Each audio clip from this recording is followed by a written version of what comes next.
personally, after 16 years, I think I'm in the business of failure. Everything I do is because we, and it's a collective community we, have failed. It's easy to see that or to rationalize that in conflict-related crises, such as Rwanda, Bosnia, Iraq, Darfur, and Afghanistan. This is because the international community, either through a provocation or a lack of early intervention, has failed. But that's another talk. I'm here to hypothesize that response to natural disaster is because of failure. Now, let me tell you a little about how I came to this conclusion. As introduced, I've been doing this since about 1984. I've worked in Europe, I've worked in the Middle East, I've worked in Africa, and I've worked across Asia. I've responded to drought, I've responded to war, I've seen famine, I've seen earthquake, and I've seen cyclone. And over the past 16 years, there have been recurring themes I've seen again and again. I've got 3 case studies here. 3 communities that have been affected by disaster recently. All 3 occurred this year, and all 3, I think, you can draw parallels in between. The first is the Haiti earthquake. It occurred on the 12th of January this year. I'm sure most of you saw it. It registered a 7-point on the Richter scale. That's a scale out of 9, and it's exponential. And it happened at about 13 kilometers deep in the earth. The power of a 7-pointer earthquake is equivalent to about 1,000 Nagasaki bombs going off simultaneously. That's how powerful it is. The quake occurred about 25 kilometers outside Haiti's capital, Port-au-Prince, and the aftermath of this quake was approximately 230,000 dead.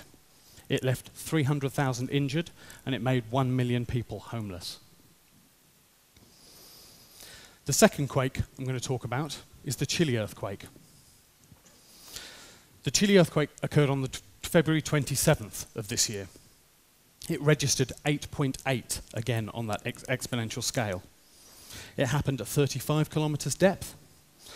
This was about 500,000 times the power of the Nagasaki bomb.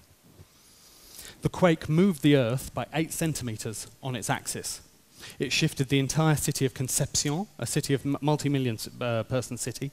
It moved the entire city 3 meters to the west. And it occurred 11 kilometers southwest of the city of Curanipe in Chile. It was the 7th strongest ever measured, 500 times more powerful than the Haiti earthquake. It killed 800 people. The third example I have is the Christchurch earthquake in New Zealand. This happened on the 4th of September this year, about 10 kilometers from the town of Darfield. It was about 40 kilometers from Christchurch. It was broadly the same magnitude as the Haiti quake at 7.1, at about 10 kilometers deep. It killed 1 person due to an associated heart attack. So what creates mortality on such a radically different scale? And these circles are proportionate. Why do we go from 230,000 dead to 1 dead with exactly the same event? What's interesting to overlay on top of this is the relative wealth of each country. In Haiti, the gross domestic product per capita is a little over $1,000 per person. Okay, and again, these pictures are proportionate. It ranks 162 out of 180 in the world. Chile has a GDP per capita of $14,300. It ranks about number 54. New Zealand has a GDP of $26,500 per person. It ranks about number 33. Now, the fact that poverty causes vulnerability is certainly not revolutionary news. I'm sure most of you are sat there thinking, I know that, it's fairly obvious. But the point I'm trying to make is related to this. It's not that poverty causes vulnerability. As I said, we all know that. It's while the international community, all of us, can be incredibly generous when a disaster strikes, and Haiti has shown this, it's if that generosity had been present before the disaster, if we'd been thinking about it before, there wouldn't have been the need for a response in the first place. Now, I've got some more stats to add to this, so please bear with me, but these are more interesting and these are more telling.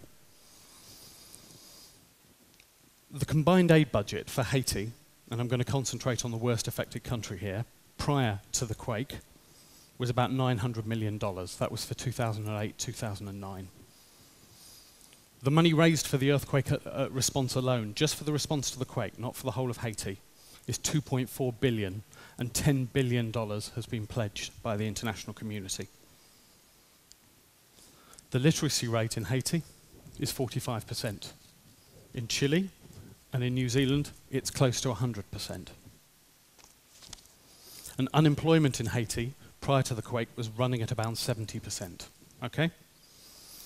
So whilst at the same time that all this was going on prior to the quake, we as industrialized nations spent $252 billion, that's not million, that's $1 billion, on protectionist agricultural subsidies, on supporting industries within our own environment, be it here or especially in the European Union and in America. A large proportion of that, or the largest proportion of that, went to large Western agro-businesses. Agriculture in Haiti makes up 28% of the pre-earthquake economy and 66% of all the jobs. Now, if poverty causes vulnerability, then it's correct to assume that the biggest lifesaver then is individual wealth. It's also widely understood that wealth and economic development require four things. Okay? They need land, or they need space to develop. They need labor, namely skilled labor. They need easily available capital, and they need enterprise, that's a permissive business environment. In short, if you want to save lives, if you want to stop 230,000 people from dying, if we're serious about this, you educate a population so it has a skilled labor base, and you invest in industry as that creates wealth. It's as easy as that. There are some knock-on effects too. The sociologist Turner in 1986 did a report and a study on risk and human behavior to risk. And he noted that there was a direct correlation between, in earthquake response between income, education, and mortality. And he hypothesized that this wasn't just down to money available, disposable income, building rigidity, things like this. It was, he theorized, because education combats fatalism. What Haiti lacked was an educated population, and what it lacked was a dynamic business environment. Capital, I've proven, can be made available. Okay? It's $10 billion. Land isn't an issue in Haiti at the moment when it comes to business investment. But whilst it appears that we, as Western developed economies, are prepared to invest that capital in disaster response, in picking up the pieces afterwards, we aren't prepared to invest it in education or business development. In fact, we put up restricted trade practices that actually stop countries like Haiti doing business in the first place. So, I've given you lots of stats. What's my solution? I think if the international community, and we as part of that, are serious about not only clearing away the rubble and rebuilding the buildings in Haiti, we should agree to underwrite the education system for the next 10 years. Okay? That will be a small proportion of the 10 billion pledged. And if we were serious, if we wanted to make a statement, we should underwrite primary and secondary education for the next 10 years. And we need to adequately fund civil society organisations to provide that and ensure that it's universal and that it's free. Because prior to the earthquake in Haiti, the majority, I think upwards of 90% of education was privately provided in Haiti and only available to the rich and the elite. Then, we need to ensure that business flourishes, that these educated people have jobs to go into. We need to provide advantageous trade breaks, available investment capital, and sometimes we need to buy Haitian, not just Australian.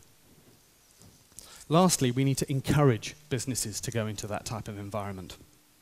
And we need to free up the restrictions placed upon them. We as citizens of the rich world often tie up our businesses in miles of red tape under the guise of corporate social responsibility that prevents them from doing business in the developing world. Yet we take for granted the prosperity that these businesses create. People in the developing world don't have that luxury.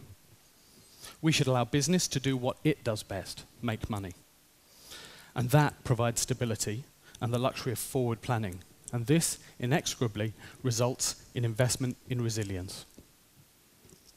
To quote the British comedian Steve Coogan, many people say, David Beckham, he's not very intelligent.